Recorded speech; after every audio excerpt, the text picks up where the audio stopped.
In the last few years, I've resold hundreds of products and pocketed tens of thousands of dollars in cash. But it didn't start that way. So here's what I wish I knew on day one. Starting with the 3 mistakes I made early on that almost made me stop reselling altogether. Number one, focusing only on the things that I liked. I was only focused on trying to buy and sell products that I personally liked. And that's the instinctual feeling that we probably all have towards reselling. When we think of what should I buy to resell, you're going to think of things that you would buy, which the things that I was interested in were like random gadgets and electronics at the time. If you watched my other video, you would know those do not sell well locally at all. You just get a ton of low ballers. You get people that want to meet really far away, and it's not worth your time, and your sales are just very slow. Gadgets and electronics may work if you're drop shipping or selling them on eBay, but in the local market, you are getting a lot of bargain hunters. Number two, following online trends. I was getting really caught up in the whole Gary Vee at the time, and I was seeing people saying, hey, buy clothes, buy sneakers, resell them, buy the big apparel brand names, and you're going to make a lot of money. Well, you could theoretically do that and you would make good money on Depop and eBay, but that's not the route that I wanted to go down on. But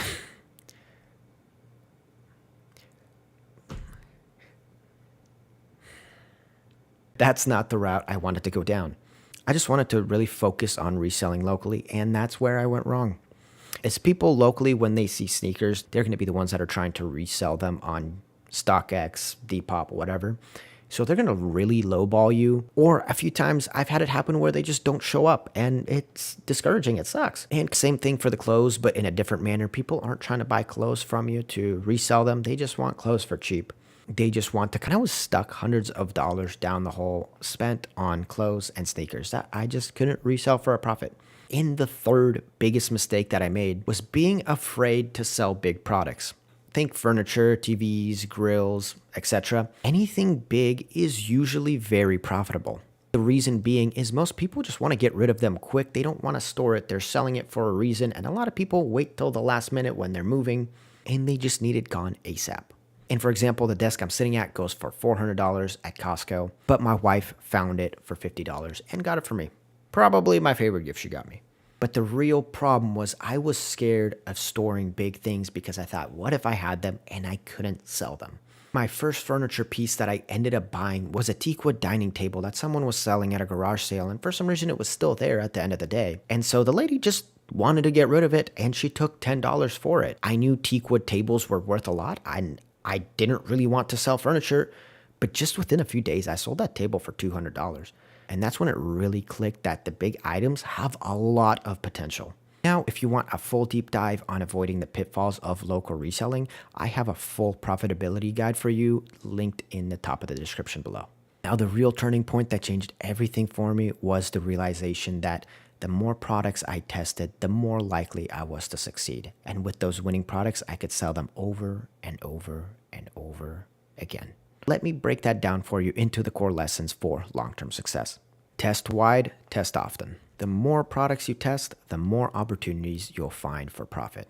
It's as simple as that. Do not overthink it.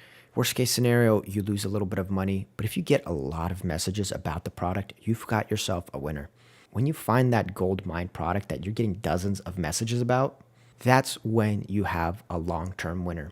Double down on that product, get more units, keep that listing up, and you could even make multiple listings, optimize the listing, and that will sustain for a decent amount of time. Pickup only. When I first started reselling, I would meet people halfway, or I would try to deliver to get the sale. But that was eating up a lot of my time and my energy that I could be spending on other things. Your time is more valuable than a quicker sale. If you're getting messages about the product, that product is going to sell regardless of whether you deliver it or not. You're going to find somebody that is going to come and pick it up from you. But luckily, most people do understand that when you are the one buying something, you should be the one going over there to pick it up. By doing this, you'll avoid 80% of the people that run late, whether it's intentionally or not. It's a waste of your time.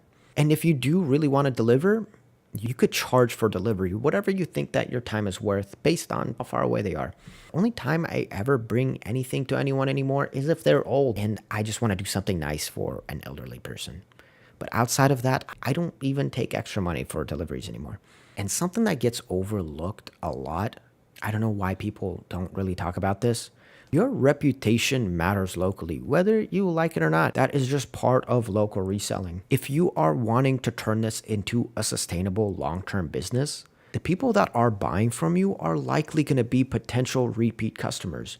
There's a finite amount of people that live in your area, and if you mess up your relationship with them, and they start posting about you in Facebook groups negatively, screenshotting your posts or what you said to them, you're going to have people just avoiding you, reporting you. Your listings are going to get shadow banned. And anytime you post in those local groups, you might even get banned from the groups, especially if you're mean to an old lady admin. That's what they usually are. So remember, be kind, be respectful, and you're going to have people coming back to happily buy from you again. And they won't even haggle on the price because they know they had a good experience with you. They would just rather have another good experience. That is the most important lessons I have for you from years of local reselling. If you want to keep learning, check out this video that YouTube thinks you should watch next.